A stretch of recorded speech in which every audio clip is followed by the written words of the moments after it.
Hollywood has led us to believe that a medieval tavern was a cheerful and cozy place with ruddy-cheeked bartenders and songs by the fireplace. On screen, we see clean halls, friendly hosts, and mouth-watering roast meat on a spit. But the reality of 1348 was infinitely far from these beautiful, polished images.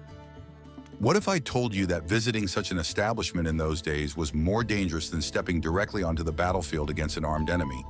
In a tavern, you had no armor, no shield, and no loyal comrades at your back, and danger could come from the most unexpected direction. It wasn't just a bar where people relaxed after a hard day's work, but a veritable criminal hub, an information exchange, and the main hotbed for the spread of the Black Death all at once. But the gates are watched. How will we get past them?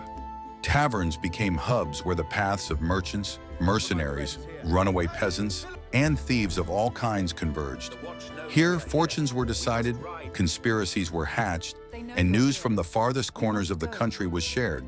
But every sip of information or drink came at the cost of risking one's own life. Every tavern door was a portal to a world where the laws of society ceased to apply, giving way to the law of the jungle. Inside, a thick smell of rotten straw awaited you, mixed with the aromas of stale sweat, cheap tobacco, and spilled sour ale. The floor was strewn with vegetation that was changed so rarely it turned into a sticky, foul-smelling mass. This mess was a collection of food scraps, animal excrement, and mud from the boots of hundreds of travelers. The air inside was so heavy and smoky that your eyes would start to water the moment you stepped through the door. You were literally breathing in the history of every disease and filth that existed in the 14th century. Today we're diving into the harsh reality of medieval survival, where a mug of ale could easily have been your last meal. We'll break down in detail how the economy of these seedy establishments worked and why the authorities feared their owners so much. You'll learn what traps lay in wait for inexperienced guests and how to behave to make it to dawn. This journey isn't for the faint of heart, because the truth about that era is far harsher than any fictional horror movie. Hold on to your wallets as tight as you can and get ready for a truly brutal journey into the darkest corner of the 14th century. Imagine a typical evening in London or Paris in the year 1348. You push open the heavy oak door of a tavern and are instantly hit by a wave of smell. What do you think the main entertainment hub of the Middle Ages smelled like? It was a thick cocktail of sour beer, rotting straw, smoke, and dozens of unwashed bodies. A modern person would hardly last more than 5 minutes inside without a severe bout of nausea. But for people of that time, this aroma meant warmth, companionship, and a long-awaited respite. In Hollywood movies, taverns always look surprisingly clean and inviting. But why was the real reality so far removed from this beautiful, fictional image? The owners of these establishments skimped on absolutely everything, including basic cleaning. The floor was usually covered with a layer of reeds or straw that wasn't changed for months on end. Today we use vacuum cleaners, but back then they simply tossed food scraps on the floor and spat there. By the end of the year, this carpet had turned into a biological weapon of mass destruction. The central element of any such establishment was always a large open hearth. Why was it needed right in the middle of the room without a proper ventilation system? It was the only source of heat on which, moreover, something was constantly being cooked. The tavern's lighting also differed greatly from our modern notions of basic comfort. Wax candles cost a fortune, so they were used only in churches or wealthy palaces. Here, however, cheap tallow candles made from animal fat waste were lit. They gave off a very dim light, smoked terribly, and smelled simply disgusting. Modern designers loved dim lighting in restaurants to create an intimate atmosphere. In the 14th century, the dim light was necessary, so you couldn't see exactly what was floating in your plate. The space inside was always crammed with people to the point of utter impossibility. Why were medieval townspeople so eager to cram into this stuffy room every night? At home, for most people, it was unbearably cold, dark, and utterly lonely. There was no electricity, and sitting alone in the dark was a highly dubious pastime. Today, we escape boredom with smartphones and endless TV shows on a soft sofa. But in 1348, your only internet was the nearest tavern. The clientele was the most motley crowd one could imagine. Here sat artisans after work, weary merchants, mercenaries, and outright bandits. How did they manage to find common ground in such an aggressive and cramped environment? In reality, they didn't, which is why conflicts flared up faster than dry straw from a stray spark. Modern clubs hire burly bouncers for strict door checking and security. Back then, your only insurance was a heavy fist or a dagger hidden behind your bootleg. The owners of these establishments, known as innkeepers, were far from simple, naive people. Why did they even need this complex and incredibly risky business? It brought in a fortune, since alcohol was always the hottest commodity in town. A successful tavern owner was often one of the richest and most influential people in the area. Today's restaurateur worries about online ratings and reviews from professional critics. A medieval innkeeper was more worried about patrons burning down his establishment. The background noise in such a place would also be a real challenge for us. Imagine the shouts of dozens of drunk people trying to shout over one another without microphones. Music was rarely played, but when it was, it consisted of the piercing sounds of a bagpipe or a drum. The din was so loud that you had to shout right into your companion's ear. Today we complain about loud music in clubs when we can't talk to our friends. My ears start to hurt just thinking about medieval noise levels. The furniture inside was as primitive, rough, and incredibly heavy as possible.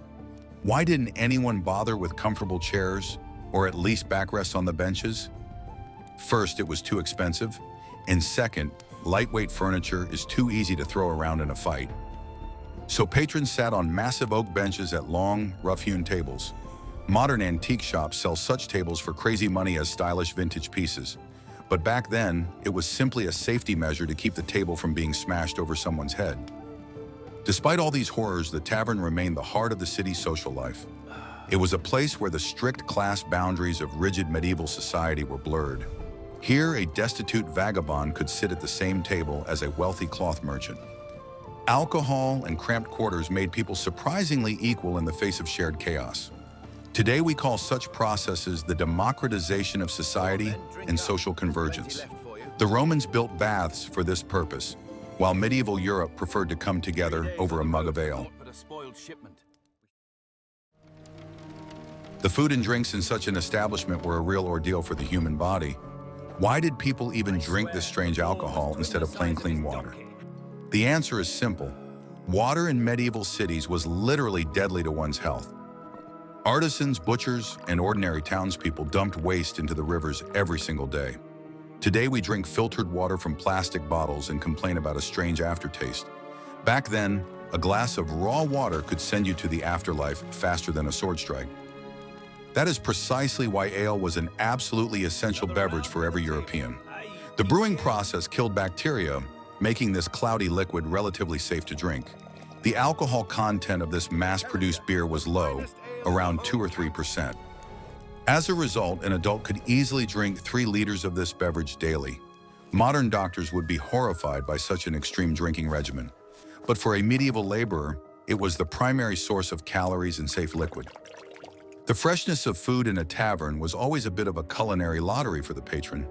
How did the owners manage to feed the crowds without refrigerators or modern sanitary standards?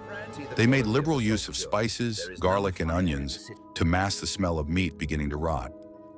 If the beef started to smell suspicious, they simply put it in a spicy meat pie.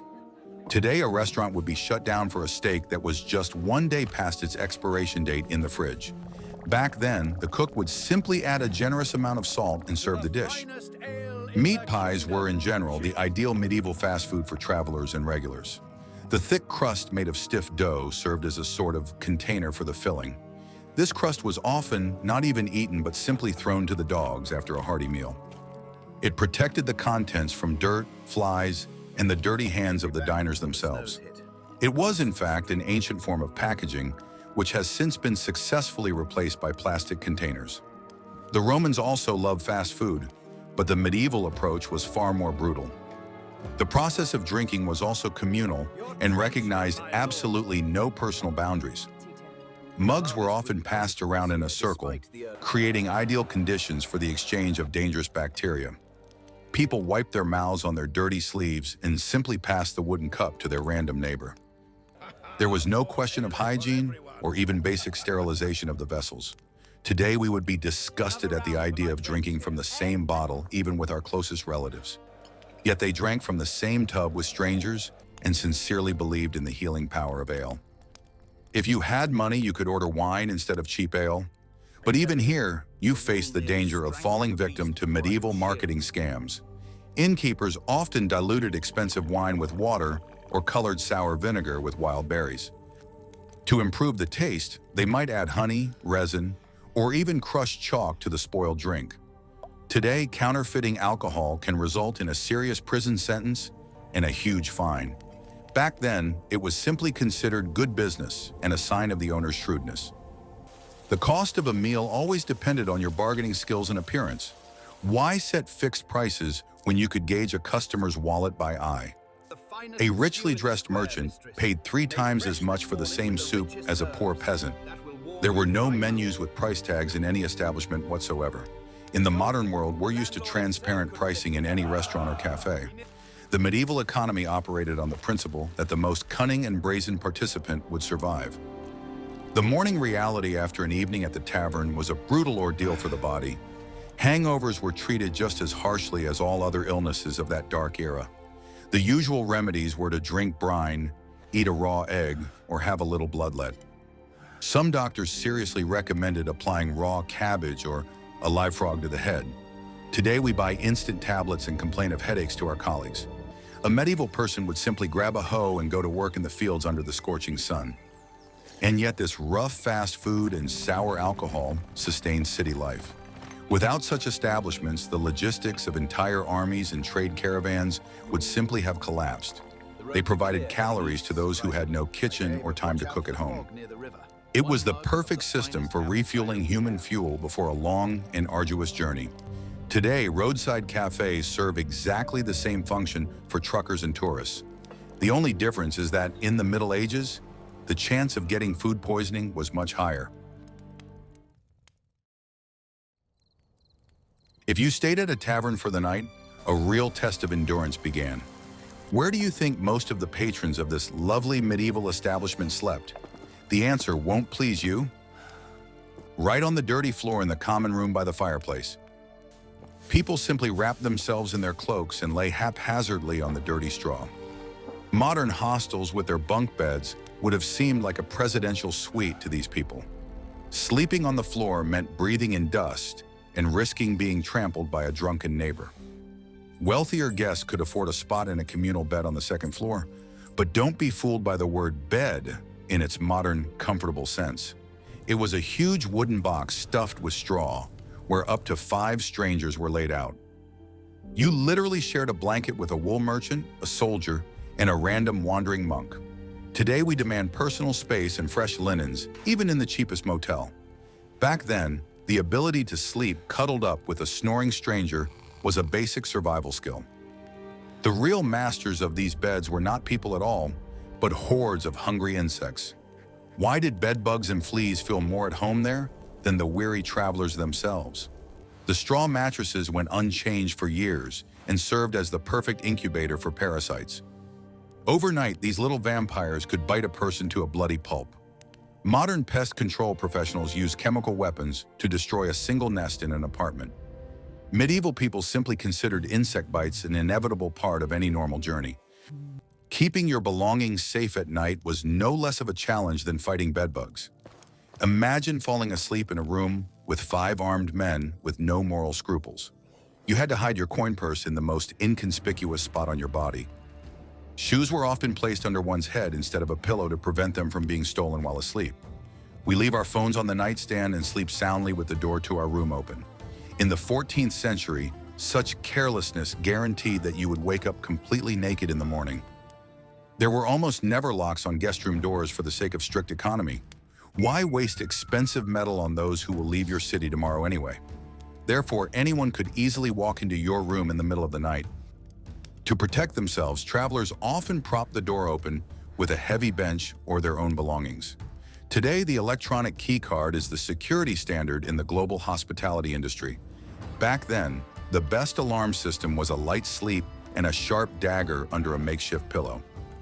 Bedroom heating was non-existent, which made winter nights unbearable. How did people not freeze to death in those icy, unheated wooden boxes upstairs? That's exactly why a communal bed filled with a pile of sweaty strangers was necessary. Collective body heat protected against frostbite better than any fireplace or thin woolen blanket.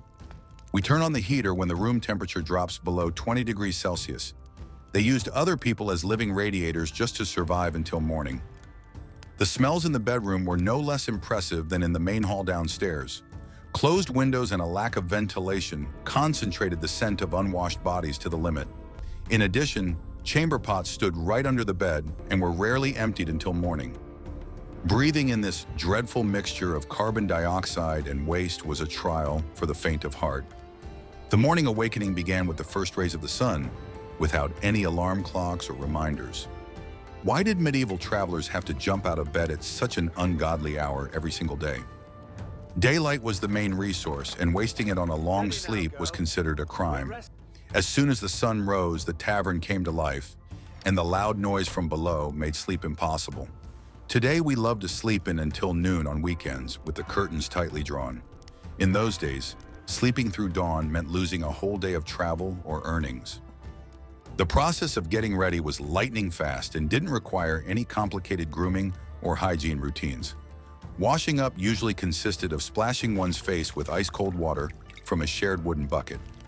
People would simply pull on their boots, check their wallets, and head straight downstairs for a beer. Breakfast consisted of yesterday's stale bread and a mug of the same warm ale. A modern buffet with omelets and fresh squeezed juice looks like a true gastronomic paradise. But the rugged medieval traveler simply stuffed calories into his stomach and set off into the fog. Despite all this nightmare, the inn system worked surprisingly efficiently. It was the lifeblood of medieval logistics, without which trade would simply have ground to a halt. Taverns provided a roof over the heads of couriers, merchants, knights, and ordinary laborers. They were rough, dirty, but absolutely indispensable to the functioning of the entire society of that time. Today, a global network of hotels provides us with standardized comfort anywhere on the planet. But it was precisely those dark, smoke-filled rooms that laid the foundation for modern travel.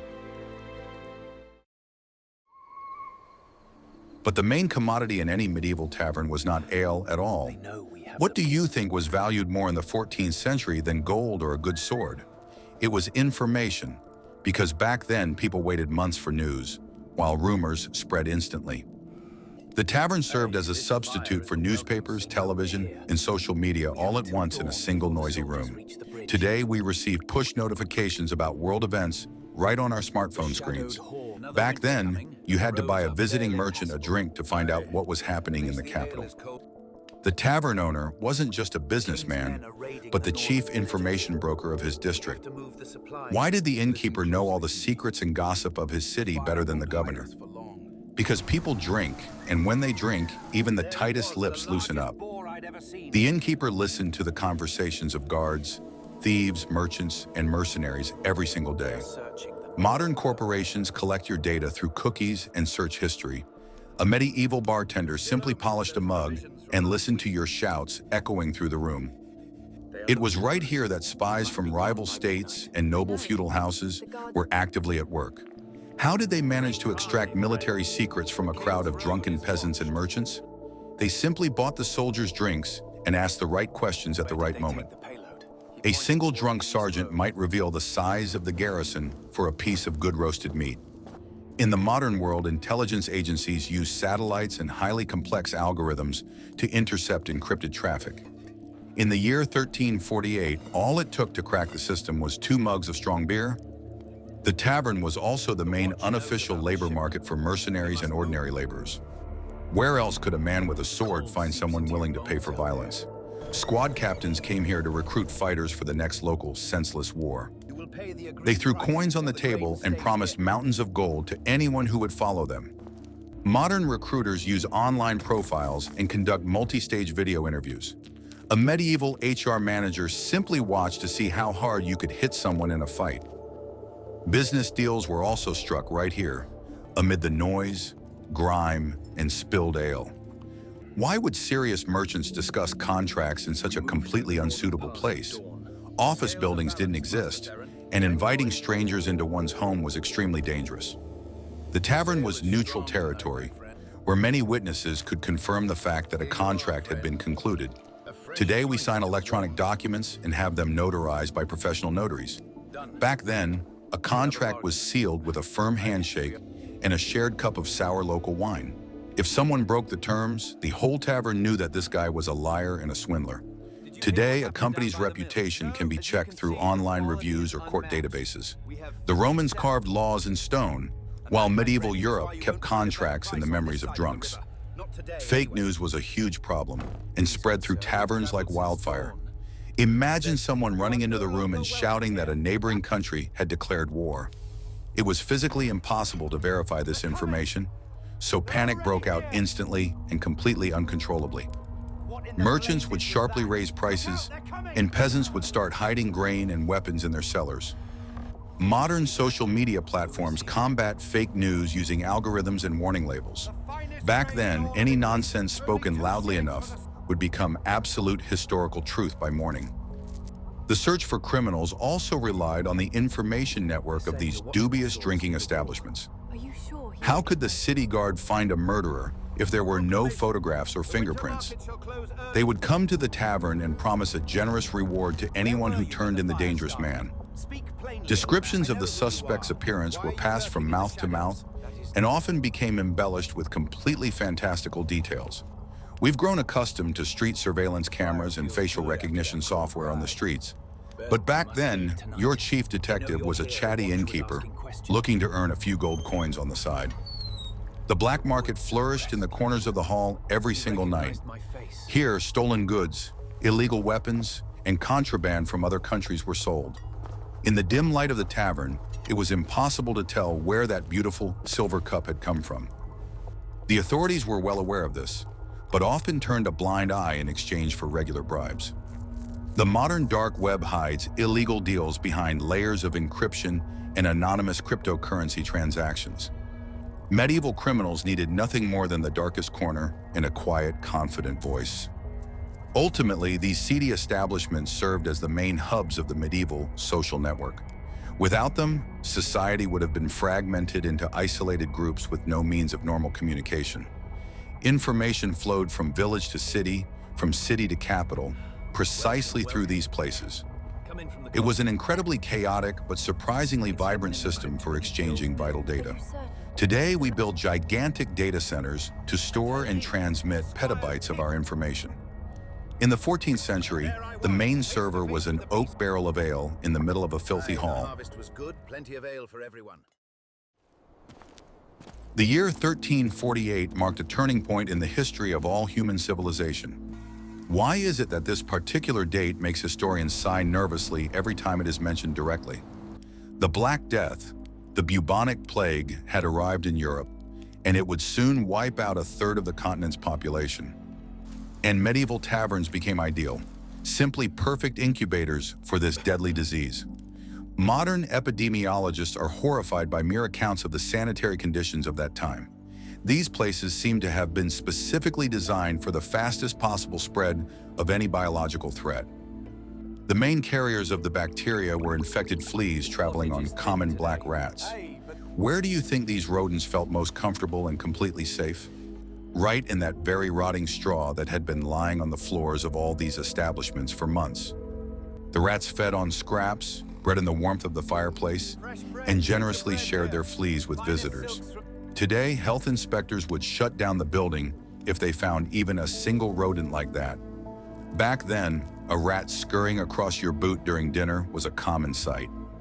In addition to the plague, other no less dangerous infectious respiratory diseases also thrived here. Imagine a tightly enclosed room where 100 people are coughing, sneezing, and breathing heavily at the same time. The air did not circulate, so germs hung for hours in the thick, smoky air above the tables. Tuberculosis and pneumonia spread from one table to another at an incredibly alarming rate. During the recent pandemic, we wore masks and maintained a distance of 1.5 meters. But these guys were literally breathing in each other's faces while discussing the latest city gossip. Passing shared mugs of ale around in a circle made the situation even more disastrous. Why risk their health so recklessly by passing the mug from mouth to mouth? People simply didn't know about the existence of germs, bacteria, and the mechanisms by which dangerous viruses spread. They sincerely believed that diseases were transmitted through foul odors, which were called miasmas. Today we use hand sanitizer after every time we touch a doorknob, but they thought that the smell of smoke in the tavern would protect them from any invisible contagion. When the plague began killing people in the streets, many sought refuge in alcohol. Why did people decide that beer could stop the most terrifying epidemic in history? There was a popular misconception that strong drinks purified the blood and drove the disease away from within. Crowds of frightened townspeople packed into taverns to literally drink themselves into a stupor. Today we understand that alcohol only weakens the immune system in times of grave danger. But for them, it was an act of desperation that only hastened their inevitable, agonizing death. Travelers trying to flee infected cities spread the disease throughout the vast country. Where did they stop for the night on their way to the supposedly safe, clean northern regions? Of course, in roadside taverns, leaving infected fleas in shared straw beds. The next guest to lie down in that spot was doomed to fall ill within a few days. Modern contact tracing systems help quickly identify the index case during any outbreak. Back then, a single sick merchant could unknowingly infect 10 taverns along his route. Local doctors, known as plague doctors, often visited these establishments as well. Why did they appear among people wearing their terrifying leather masks with enormous bird-like beaks? They attempted to treat sick guests by bleeding them or applying leeches to their buboes. These methods were utterly useless and only caused the patients additional unbearable, hellish suffering. We've grown accustomed to sterile intensive care units with ventilators. Back then, all of medicine boiled down to attempts to drive out evil spirits with garlic. The owners of these establishments also died en masse, leaving their taverns completely abandoned and empty. Who could replace an experienced innkeeper if his entire family had died in a single week? No one, so the buildings simply stood with their doors open till they were looted by marauders. The hospitality industry collapsed within a few months, leaving the roads without their usual safe stops. During modern crises, businesses receive government subsidies to prevent total global bankruptcy. In the 14th century, the only subsidy was a cart collecting bodies from the streets in the mornings. The taverns that managed to survive drastically changed their operating rules after the first wave. Patrons began to view coughing strangers and outsiders from other cities with suspicion. Paranoia reached such heights that one could be killed on the spot simply for sneezing. People began to realize that close contact in enclosed spaces was somehow linked to infection. Today we call this social distancing and consider it a great achievement of modern evidence-based medicine. The Romans also understood the importance of cleanliness, but the Middle Ages only came to realize this through millions of corpses. Surprisingly, even after such an apocalypse, the culture of drinking establishments was able to recover quickly. People still needed a place to gather to discuss their problems and simply survive. Fear of the disease eventually subsided, and the halls were once again filled with noisy, drunken crowds. The thirst for socializing and alcohol proved stronger than the fear of a terrible, agonizing death from infection. Today, we are just as quick to forget about precautions as soon as infection rates drop. Human nature is surprisingly consistent, and the desire to drink in company triumphs even over the bubonic plague. Violence was as much a part of the tavern atmosphere as sour ale and filth. Why did people in the 14th century resort to physical aggression so easily and quickly? Life was incredibly cheap, and the level of daily stress was simply off the charts. Add to that a huge amount of cheap alcohol, and you have the perfect recipe for disaster. Today, a simple street fight can easily land you a real prison sentence and a criminal record. Back then, it was the standard way to settle a dispute over who ordered the beer first. The main problem was that practically every patron carried a sharp-bladed weapon. Why bring a knife to a bar if you just came to have a drink after a hard day's work? In a medieval city, without a knife, you were completely defenseless against muggers on dark streets. Besides, a dagger was often used instead of cutlery to slice tough roasted meat. Modern security systems with metal detectors wouldn't let a single living person in there. As a result, any minor conflict instantly escalated into a knife fight with a deadly, bloody outcome. The city guard was well aware of what was happening, but preferred not to get involved in drunken brawls. Why did law enforcement officials ignore these constant, bloody incidents right in the heart of their city? The guards were paid too little to risk their lives breaking up a crowd of armed mercenaries. They usually waited on the street until the commotion died down and only went in to count the bodies. Today, the police are required to arrive at the scene of a crime within minutes of the first call. Medieval cops operated on a policy of non-intervention as long as the situation didn't threaten the city's wealthy neighborhoods. Gambling was the main catalyst for the most brutal and bloody conflicts in these parts. People gambled their last pennies on dice, staking their shoes or even their tools. When someone spotted cheating, no one called the manager to resolve the dispute. They would simply overturn the table and a massive brawl would break out, with stools and heavy mugs being used as weapons. In modern casinos, cameras are installed everywhere to identify cheaters without resorting to physical violence. Back then, the best lie detector was the heavy fist of an enraged blacksmith who had lost his bet or a drunken soldier. Surviving a stab wound in such a brawl was a true lottery with death. How were stab wounds treated in conditions of absolute unsanitary conditions and a lack of proper medical instruments? The wound was washed with wine, cauterized with a red-hot iron, or wrapped in dubious-looking dirty old rags. Antibiotics did not exist, so even a tiny scratch could easily lead to a fatal infection. Today, an ambulance crew saves people with multiple injuries within a matter of hours. In 1348, any fight could have been one's last due to a simple case of sepsis. If someone died as a result of a conflict, an investigation was conducted extremely rarely and very superficially. Why waste time searching for the killer of a nameless vagrant in a neighborhood with a dubious criminal reputation? The body was simply carried out onto the street so as not to scare away other paying customers from the bar. The owner might bribe the guards to record the death as an accidental fall. Today, forensic scientists study blood spatter and collect DNA to reconstruct the scene of any murder. Back then, justice meant getting rid of the body as quickly as possible and getting back to pouring beer. Theft inside the establishment was so commonplace that no one even bothered to complain to the authorities. Snatching a wallet from a drunken, sleeping merchant was not considered a crime, but a sign of good professional skill. Pickpockets worked in groups. One distracted the victim with conversation, while another sliced the wallet off with a sharp little blade. Catching them red-handed was nearly impossible due to the incredible crowding and constant jostling all around. Today, we lock our backpacks on the subway and keep a close eye on our pockets. In those days, losing money in a tavern was a kind of tax on one's own human stupidity. The dark corners of the hall often served as a place to plan more serious crimes against the crown.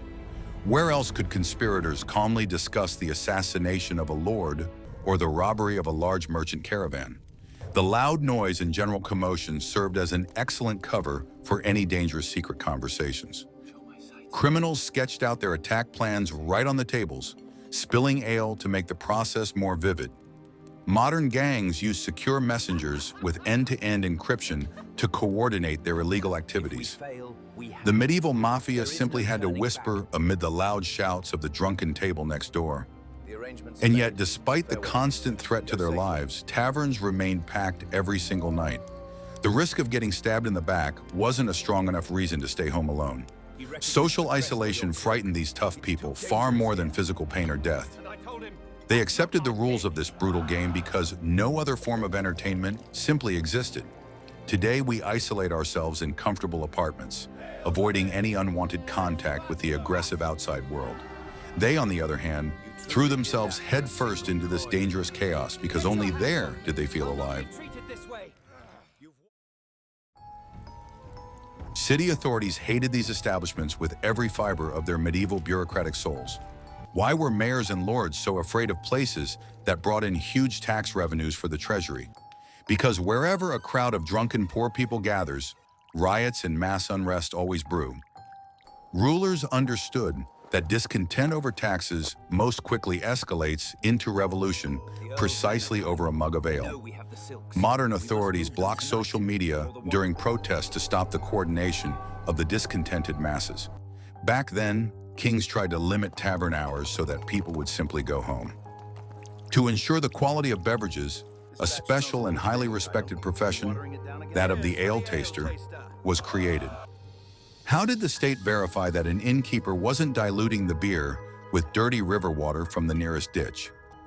An inspector would visit the establishment, pour a little ale onto a wooden bench, and sit right down in it. If his leather pants stuck to the wood, it meant the beer contained enough sugar and malt. Today, laboratories perform highly complex chemical analyses of any product's composition in just a couple of minutes.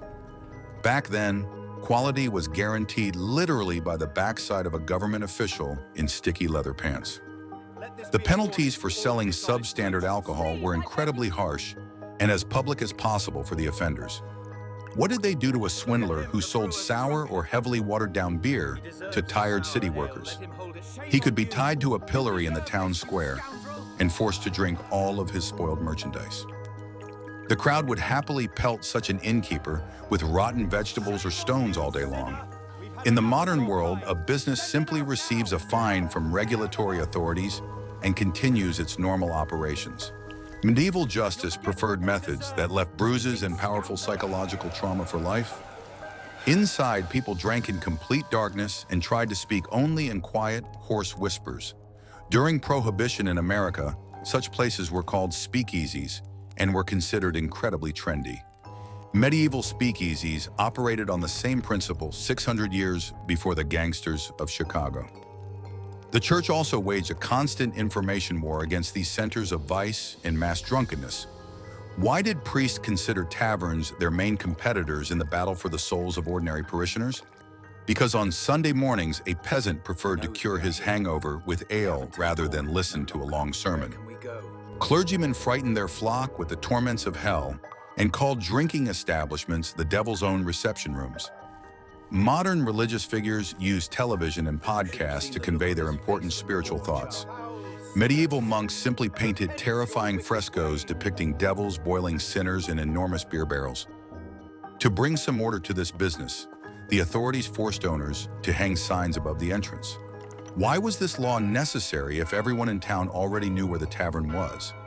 It allowed tax collectors to easily identify commercial premises among ordinary residential city houses. Since people couldn't read, symbols were drawn on the signs: a red lion, crossed keys, or a barrel. Today, brand logos are designed by entire marketing agencies for millions of dollars in bright offices. Back then, a crooked drawing of a pig on a piece of wood was your main advertising campaign of the decade. Tax evasion was a national pastime among all successful medieval innkeepers of the time. The state taxed every barrel brewed, so how did the owners cheat the royal treasury? They brewed ale in hidden cellars at night and sold it through back doors to their neighbors. Inspectors constantly tried to find these secret stashes, but the locals always protected their breadwinners. Modern offshore accounts allow billions of dollars to be hidden from the watchful eyes of tax authorities. In 1348, your offshore account was a damp cellar infested with aggressive, hungry rats. Interestingly, women were strictly forbidden from running taverns or even working there as waitresses. Why did patriarchal society so strictly shield this seedy business from any female influence? It was believed that a woman would be unable to break up a fight and would quickly lose control of a drunken, aggressive crowd. In reality, however, many widows secretly ran their husbands' establishments through male managers they hired. Today, women lead the world's largest corporations and Michelin-starred restaurants without any problems. Back then, they had to be the power brokers behind the scenes of the alcohol business just to avoid starving to death. All attempts by the authorities to shut down or heavily regulate this chaotic business ended in utter and complete failure. The state apparatus simply could not cope with the public's enormous demand for cheap alcohol and social interaction. Taverns continued to operate, breaking dozens of laws, bribing the guards, and ignoring threats from the local church. They were too important for the economy, logistics, and the psychological relief of the entire society of that time. Today, we build highly complex business control systems with online cash registers and electronic accounting systems. The medieval economy proved a simple truth. If people want to drink, no laws of the king will stop them. A medieval tavern was an incredibly dangerous, filthy, and utterly unpredictable place for any modern person. But for the people of that time, it was the only ray of light in the harsh struggle for survival. Here they heard the news, found work, struck deals, and forgot about the looming plague epidemic. This primitive social network laid the foundation for our modern society with its restaurants and hotels. And the next time you complain about a slow waiter or a glass that isn't perfectly clean, remember that. At least you don't have to sleep on the floor with rats and hide a dagger in your boot.